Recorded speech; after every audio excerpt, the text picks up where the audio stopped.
In their flying carriage, Ronan sat, rubbing his eye with unease. Sensing his discomfort, Navarros inquired if he was feeling strange, noting his excessively itchy eyes. Ronan explained that his eyes had been itching ever since the curse eye absorbed some of his curse. Ronan questioned whether there was something wrong with his eyes. Navarros reassured him not to fret, explaining that his discomfort signaled the weakening of his curse. She then probed Ronan about his knowledge regarding the individual responsible for cursing him. Ronan reiterated that he had no acquaintance capable of casting such a curse upon him. Ronan expressed to her that he couldn't fathom anyone harboring malevolent intentions toward him. He asserted that he had led a benevolent life. Despite this claim, Ronan couldn't ignore the fact that since his return to the past, he had engaged in acts of violence and even taken lives. Nonetheless, he proudly informed Navarros that he considered himself to be someone who had shown enough kindness to avoid giving others a reason to hold a grudge against him. He expressed gratitude to Navarros for intervening and preventing Karaka from interrogating him. Ronan described Karaka's eyes as intimidating and harsh. He admitted that if Navarros hadn't intervened, he might have confessed to a crime he hadn't committed. Navarros brushed off Ronan's thanks, stating that she was merely fulfilling her obligations as an instructor. Ronan was taken aback by this revelation. He recognized that Navarros possessed not only exceptional skill, but also a commendable character. This realization solidified his belief that she was a genuinely good person, even going so far as to deem her amazing. Yet, amidst his admiration, Ronan couldn't shake a nagging feeling of inconsistency. He found it peculiar that someone as powerful as Navarros hadn't participated in the war during his previous life. Realizing that Nebula Clasia might have influenced Navarros and other powerful instructors at the academy, Ronan decided to return to the academy. He made his way to the dedicated practice area for the magic department, located within Sherry Forest. Just before entering the forest, there stood a location known as the Park of Pillars. Adeshan greeted Ronan warmly as he entered the forest, sporting a bright smile. She mentioned that it had been quite some time since their last encounter and attributed their meeting to Navarros' instructions. Curious about Ronan's well-being, she inquired about how he had been faring. Ronan was taken aback by Adeshan's presence, realizing that he had entirely forgotten about her and her earlier request. Caught off guard, Ronan struggled to formulate a response. Adeshan, puzzled by his peculiar expression, couldn't comprehend why Ronan seemed so out of sorts. Unbeknownst to her, Ronan's preoccupation with the issues surrounding Nebula Clasia had caused him to forget about their previous interaction. As he gathered his thoughts, Adeshan hadn't crossed his mind. In an attempt to diffuse the awkwardness of the situation, Ronan managed an awkward smile to maintain the pleasantness of their encounter. Ronan greeted Adeshan and inquired about her well-being. Adeshan shared that since the incident when Ronan had gone on a rampage, students who had been cautious around Carden had begun to feel more at ease approaching her. However, she expressed concern for Carden, noting that he seemed to be frightened every time he encountered her. Ronan felt a twinge of concern upon hearing this news. Adeshan informed Ronan that Instructor Navarros had mentioned his intention to break a curse. Ronan explained to her that he had come to meet Professor Secret. He expressed his apprehension about having to traverse through such a dark and eerie place just to reach her. Adeshan mentioned that Professor Secret's office is quite unique and only accessible to magic students. She also informed Ronan that they would be meeting a junior magic student who happens to be her friend. Suddenly, a mysterious figure appeared in front of Adeshan and immediately embraced her in a hug. The mysterious person revealed herself as Elizabeth. She affectionately referred to Adeshan as elder sister and expressed how much she missed her.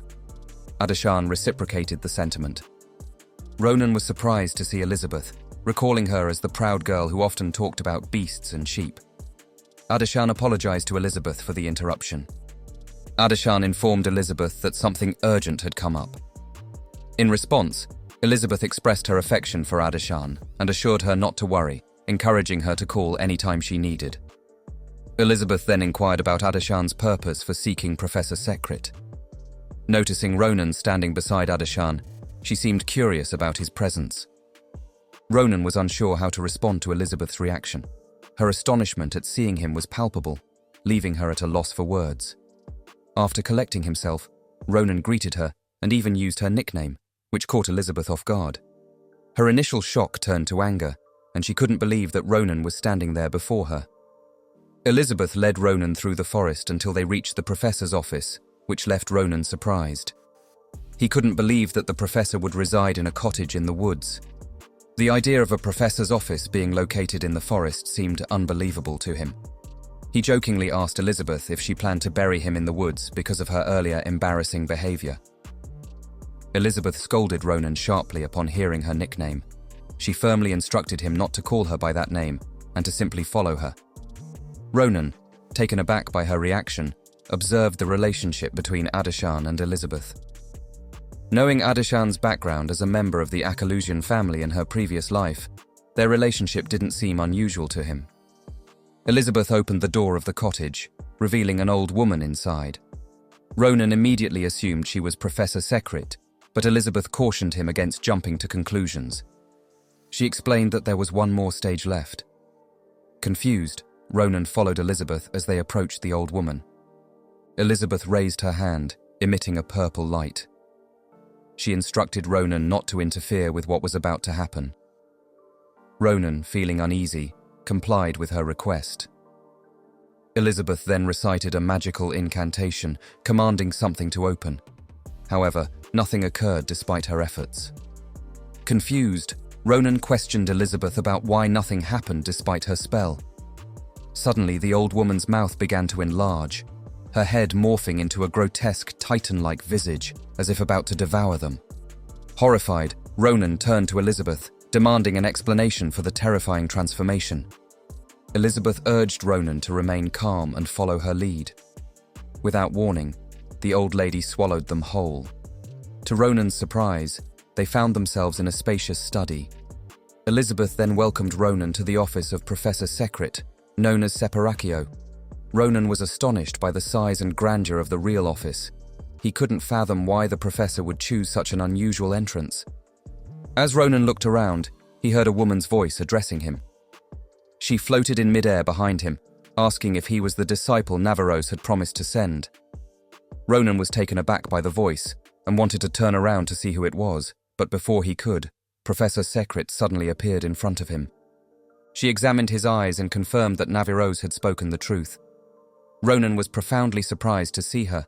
She informed him that his curse was particularly malevolent. This woman happened to be the most skilled user of curse magic on the continent, despite being 83 years old. With a smile, Professor Secret remarked that Ronan was indeed quite interesting. Ronan was taken aback by the sight of Professor Secret.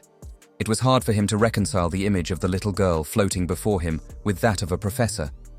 Sensing his surprise, Professor Secret assured Ronan not to be startled by her appearance. She explained that her youthful appearance was due to certain circumstances. Professor Secret disclosed to Ronan that despite her youthful appearance, she was actually over 80 years old. Ronan was astounded by this revelation, finding it difficult to reconcile her age with her youthful looks. Curious, he inquired about the secret behind her age-defying appearance. However, Professor Secret merely promised to delve into the details with him at a later time. Instructing Ronan to concentrate on his present issue, Professor Secret swiftly snapped her fingers, summoning a magic circle beneath Ronan's feet. As the circle materialized, Ronan's body emitted various ribbons adorned with enigmatic inscriptions. Surprised by this magical phenomenon, Ronan turned to Professor Secret for an explanation regarding the peculiar ribbons. Secret was astonished by the multitude of magical ribbons, each representing a curse. Among them were ancient curses, closely linked to their original roots. She expressed disbelief that Ronan's body contained such a diverse array of curses, noting that even those with moderate skills would struggle to handle them. Ronan felt a surge of fear upon hearing this revelation. He nervously inquired of Professor Secret whether it was still feasible to remove the curses. However, Secret reassured him, stating that while the curses were more extensive than she anticipated, she remained capable of managing them. Almost immediately after her assurance, the magic circle beneath Ronan's feet began to radiate with a soft glow. Professor Secret explained to Ronan her plan to manifest the curses within his body in an imaginary world within his consciousness.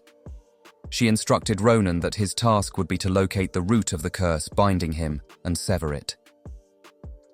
Ronan was taken aback by this revelation, finding it difficult to believe that he was being asked to physically cut down a curse. Ronan, seizing the curses that adorned his body, inquired of Professor Secret how he would discern what he needed to sever. With a reassuring smile, Professor Secret advised Ronan not to fret, assuring him that he would recognize the curse when he encountered it. Then, she drew near to Ronan and laid her hand gently upon his head. A brilliant light emanated from her hand, and Ronan plunged into an unfamiliar abyss. Upon regaining consciousness, he discovered himself in a realm of imagination.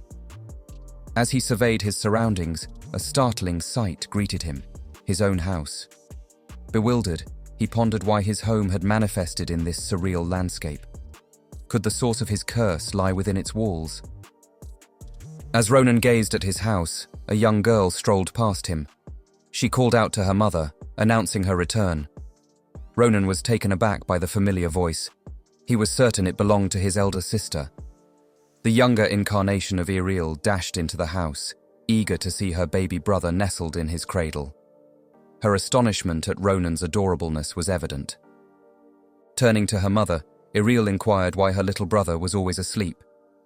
Concerned, she wondered if Ronan was unwell. With a gentle smile, their mother explained that babies need plenty of sleep to grow strong and healthy. She assured Iriel that if Ronan ever fell ill in the future, she would be responsible for taking care of him as his older sister.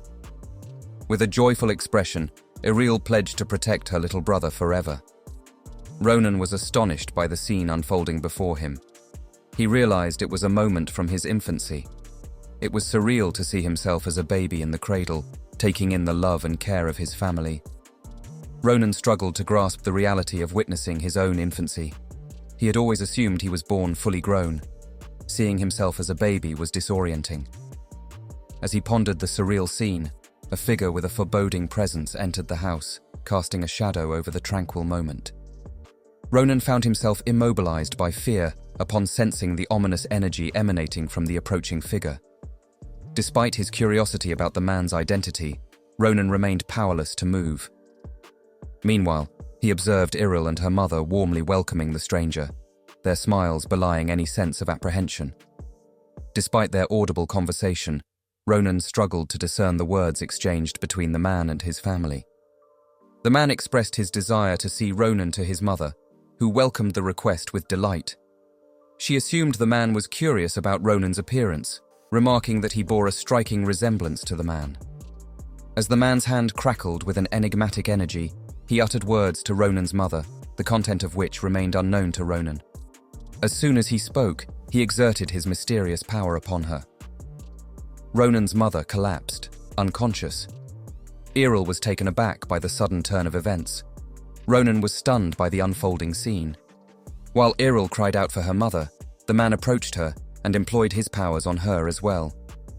Iriel also fell unconscious.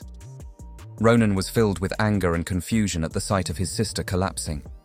He couldn't comprehend why the mysterious man was harming his family. As he gazed at his sister, Ronan noticed something peculiar. The man stood beside his cradle, holding the curses in his hand. The man injected the curse into Ronan's body, and a radiant light emanated from Ronan's cradle. Ronan realized that the man must be the source of the curse. Determined, he resolved to confront and defeat him. The scene transitions, revealing Professor Secret and Elizabeth, observing Ronan's condition. Professor Secret was astonished by the immense power of Ronan's curse. Elizabeth was taken aback, unable to fathom that her prepared mana was drained by the curse. This revelation surprised her deeply. Even the esteemed Professor Secret acknowledged the overwhelming strength of the curse. Eager to understand the situation better, Elizabeth inquired about the extent of curses dwelling within Ronan's body. Professor Secret disclosed to Elizabeth that there were approximately 10 curses embedded within Ronan's body. This revelation left Elizabeth astounded. She reasoned that her mana depletion must have been a consequence of dealing with these 10 curses. However, Professor Secret corrected her with a stern expression, indicating that Elizabeth's assumption was incorrect. Professor Secret clarified to Elizabeth that she was presently contending with just one curse. Following the placement of the curse within Ronan's body by the mysterious man, he uttered some words and departed, without further interaction. Ronan, feeling frustrated by the man's actions, observed as he passed by Iril and her mother. Once the man exited the house, Ronan found himself gradually regaining his strength.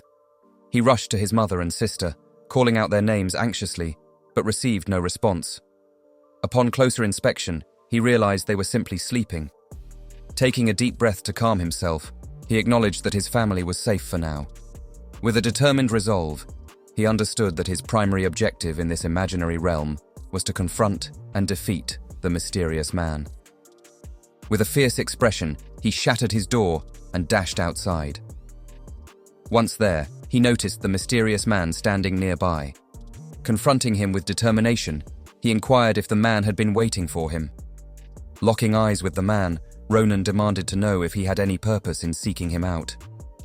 The man remained silent in the face of Ronan's anger, further fueling Ronan's fury. Unable to comprehend how the man could harm his family before him, Ronan vowed never to forgive him. With resolve in his voice, he drew his sword and charged at the man.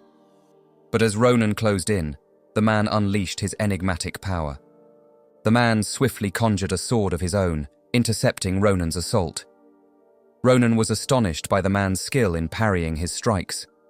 Determined, Ronan intensified his onslaught, but to no avail. Each blow he delivered was deftly countered by the man.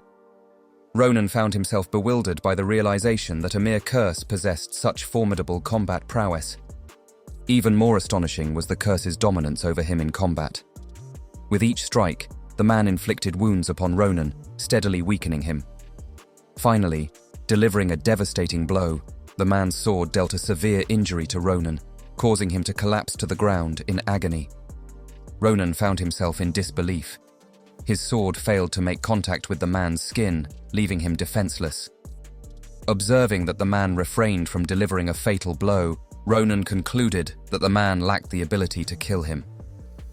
Understanding that the man wished for him to depart the imaginary realm, Ronan felt frustrated by the man's indirect request. Ronan refused to let the confrontation end without answers. Gathering his strength, he struggled to rise to his feet. Once standing, he directed his fury at the man, demanding to know why he had subjected Ronan's family to such cruelty. With a scowl etched on his face, Ronan confronted the man, asserting that his mother and sister rarely display affection, reserving such expressions for those they deeply care about. Fueled by anger, he branded the man a bastard and speculated that he must be his father. Ronan demanded an explanation for why his father had inflicted such harm on their family. Ronan's father remained silent in the face of Ronan's inquiry, further fueling Ronan's frustration. A crimson energy enveloped his form, signifying his rising anger and disbelief. He found it incomprehensible that his father offered no explanation or apology for his actions, inflicting harm on their family and casting a curse on Ronan. Closing in on his father, Ronan channeled his anger into his sword, imbuing it with a fierce red energy. With one swift motion, he severed his father's head. As the head started to dissipate, Ronan approached it, determined. Before it vanished entirely, he drove his sword into it, ensuring its lingering presence. With a steely glare, he vowed to unravel the truth on his own.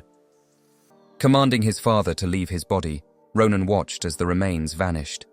Suddenly, he found himself back in reality, standing within Separakio. Startled, he looked around to find Professor Secret approaching him. She inquired about his well-being, leaving Ronan astonished by her presence. Perplexed, Ronan questioned the woman before him, unaware of her identity. Gradually, recognition dawned upon him as he realized she was Professor Secret.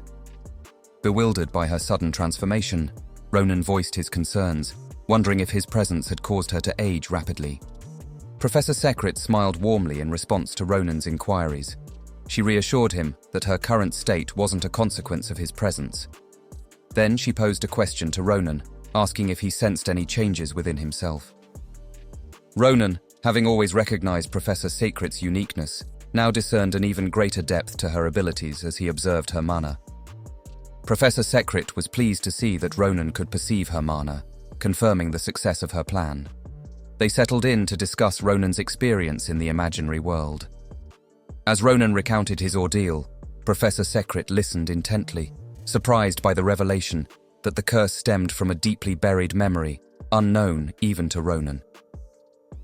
Professor Secret was astounded to learn that Ronan's own father had placed the curse upon him. Curious, she inquired how Ronan had discerned the man's identity, despite his blurred appearance.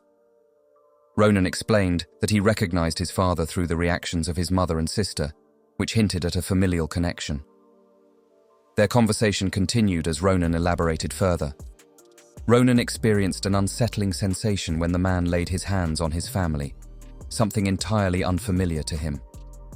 This feeling evoked an uncharted sorrow within Ronan, intensifying his anger and agitation. Puzzled by this emotion, Ronan contemplated whether he was sharing in the same sentiments as the man who had inflicted such harm upon his loved ones.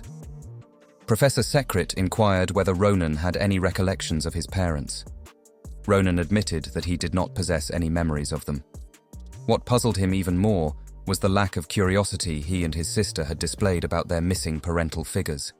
It seemed as though their memories of their parents had been inexplicably erased from their minds. Professor Secret was taken aback by this revelation. It dawned on her that Ronan's consciousness had been intertwined with his perception of mana. She explained to Ronan that his father had not only cursed him, but had also tampered with his memories. During the curse's placement, fragments of his father's memories inadvertently transferred to Ronan.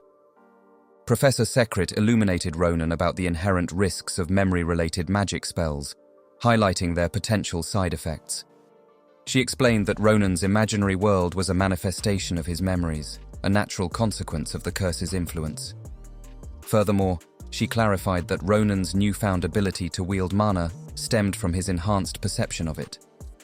Ronan's cognition reconnected as he absorbed Professor Secret's explanation. He came to recognize the shimmering strands as mana, a revelation that dawned upon him. Professor Secret assured him that although he could currently only perceive mana, he would soon progress to manipulating it like his peers. Indeed, this process hinges on Ronan's ability to dispel 2 more curses from the remaining 9 cast upon him. Professor Secret cautioned Ronan that removing these curses would be a time-consuming endeavor due to their unknown origin and formidable strength. However, she assured him that she would notify him once she had made the necessary preparations to lift the curses. As Ronan was instructed to return to his dorm, he observed something peculiar. Professor Secret had reverted to her youthful appearance. This transformation startled Ronan, prompting him to inquire if her appearance fluctuated with the time of day. Professor Secret acknowledged the complexity of her own body's circumstances to Ronan.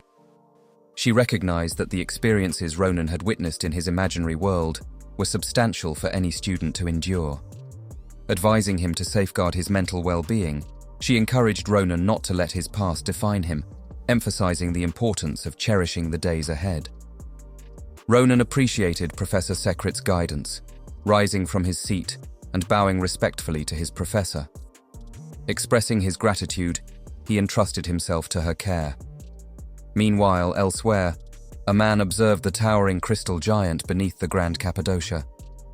Astounded by its immense size, he marveled at how a single student had managed to halt the giant's advance all by himself.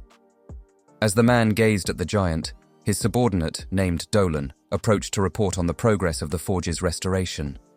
The man inquired about the status, to which Dolan assured him that everything was proceeding smoothly and that the forge would be operational within a week. However, Dolan also mentioned that he hadn't uncovered any further information regarding Celia and Edwan. Dolan informed Joseph Sinivan de Grancia, the head of the Grancia Duchy and a Duke of the Empire, that he had traced Ronan's whereabouts to the academy. As they conversed, the crystal giant suddenly stirred to life, looming over them with a menacing gesture as if poised to crush them both. As Joseph observed the giant's movement, he swiftly gestured for his superior to step aside. Drawing his sword, he assured the Duke that he would rally the knight troop to confront the towering threat. Joseph instructed Dolan not to concern himself, stating that the knights had their duties. Yet, with no immediate action taken, the giant moved to crush them both beneath its massive fist. As the giant's hand neared, Joseph swiftly drew his sword, channeling his aura to slice the colossal creature into fragments. Replacing his blade, he beckoned Dolan to accompany him, wearing a confident smile. Joseph informed Dolan of their upcoming encounter with the young hero of Philion Academy.